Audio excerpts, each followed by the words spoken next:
ओम श्री गणेशाय नमः।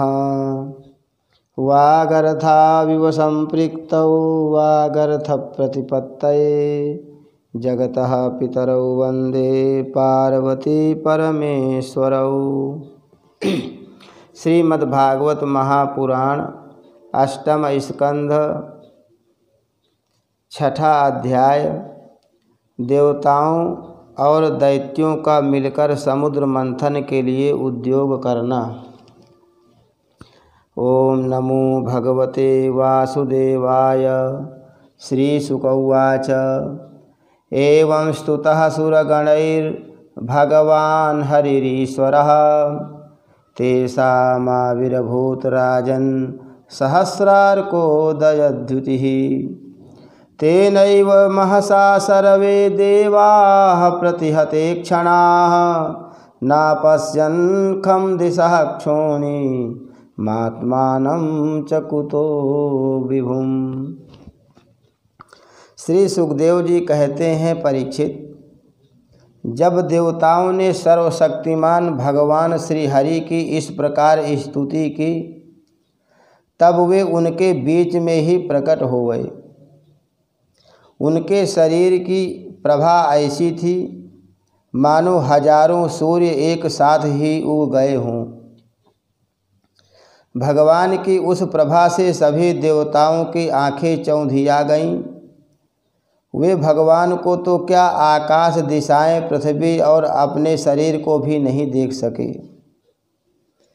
केवल भगवान शंकर और ब्रह्मा जी ने उस छवि का दर्शन किया।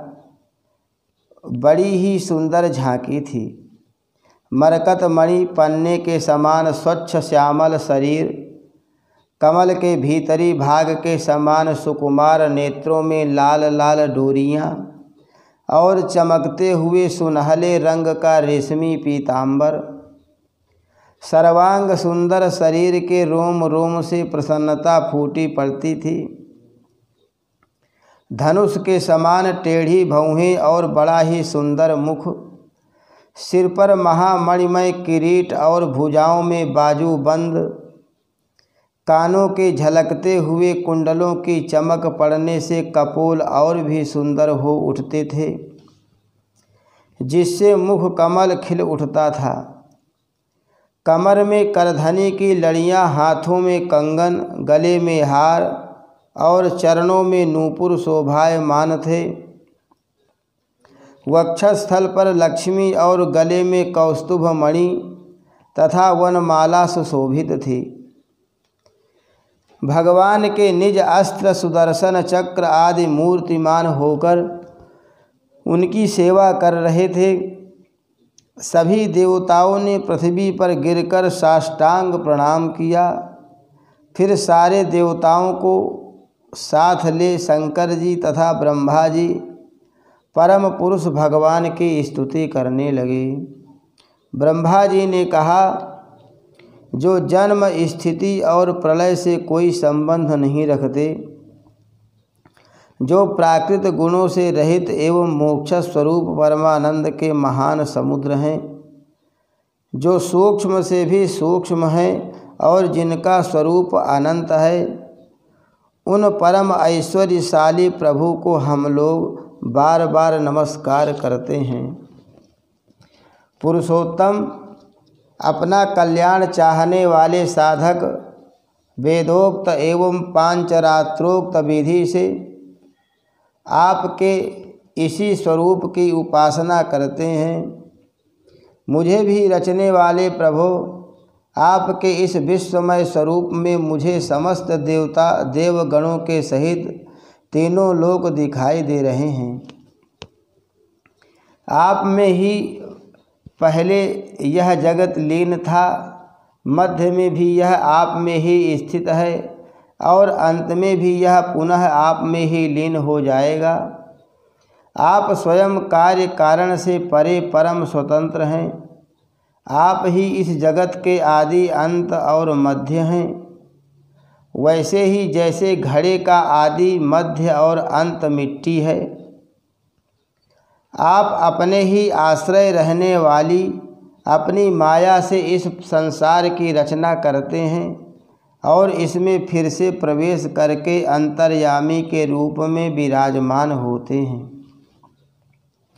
इसीलिए विवेकी और शास्त्रज्ञ पुरुष बड़ी सावधानी से अपने मन को एकाग्र करके इन गुणों के विषयों की भीड़ में भी आपके निर्गुण स्वरूप का ही साक्षात्कार करते हैं।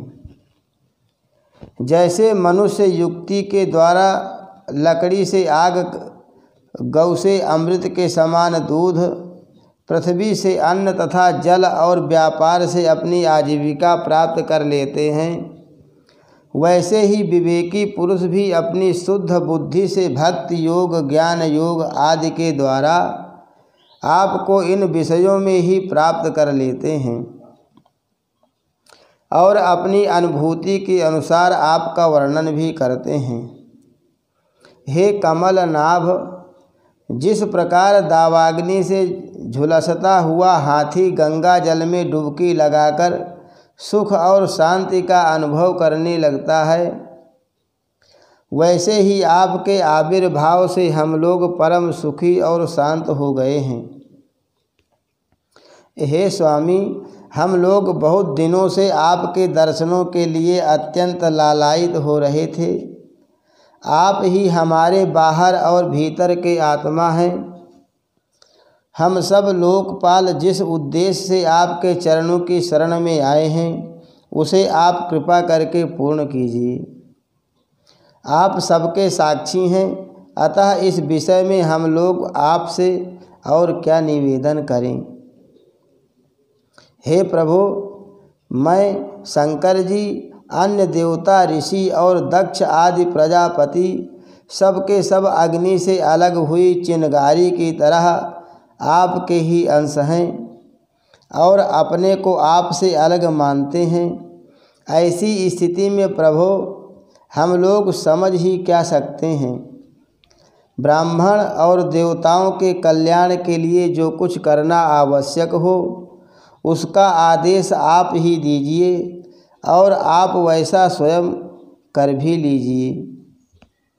श्री सुखदेव जी कहते हैं, ब्रह्मा आदि देवताओं ने इस प्रकार स्तुति करके अपनी सारी इंद्रियां रोक लीं और सब बड़ी सावधानी के साथ हाथ जोड़कर खड़े हो गए। उनकी स्तुति सुनकर और उसी प्रकार उनके हृदय की बात जानकर भगवान मेघ के समान गंभीर वाणी से बोले, परीक्षित, समस्त देवताओं के तथा जगत के एकमात्र स्वामी भगवान अकेले ही उनका सब कार्य करने में समर्थ थे, फिर भी समुद्र मंथन आदि लीलाओं के द्वारा विहार करने की इच्छा से वे देवताओं को संबोधित करके इस प्रकार कहने लगे। श्री भगवान ने कहा, ब्रह्मा, शंकर और देवताओं, तुम लोग सावधान होकर मेरी सलाह सुनो। तुम्हारे कल्याण का यही उपाय है। इस समय असुरों पर काल की कृपा है, इसलिए जब तक तुम्हारे अभ्युदय और उन्नति का समय नहीं आता, तब तक तुम दैत्य और दानवों के पास जाकर उनसे संधि कर लो। देवताओं, कोई बड़ा कार्य करना हो तो शत्रुओं से भी मेल मिलाप कर लेना चाहिए। यह बात अवश्य है कि काम बन जाने पर उनके साथ सांप और चूहे वाला बर्ताव कर सकते हैं। किसी मदारी की पिटारी में सांप तो पहले से था ही, संयोगवश उसमें एक चूहा भी जा घुसा। चूहे के भयभीत होने पर सांप ने उसे प्रेम से समझाया कि तुम पिटारी में छेद कर दो, फिर हम दोनों भाग निकलेंगे। पहले तो सांप की इस बात पर चूहे को विश्वास नहीं हुआ, परंतु पीछे उसने पिटारी में छेद कर दिया। इस प्रकार काम बन जाने पर सांप चूहे को निगल गया और पिटारी से निकल भागा। इसे ही सांप और चूहे वाला बर्ताव कहते हैं। तुम लोग बिना विलंब के अमृत निकालने का प्रयत्न करो। उसे भी लेने पर मरने वाला प्राणी भी अमर हो जाता है।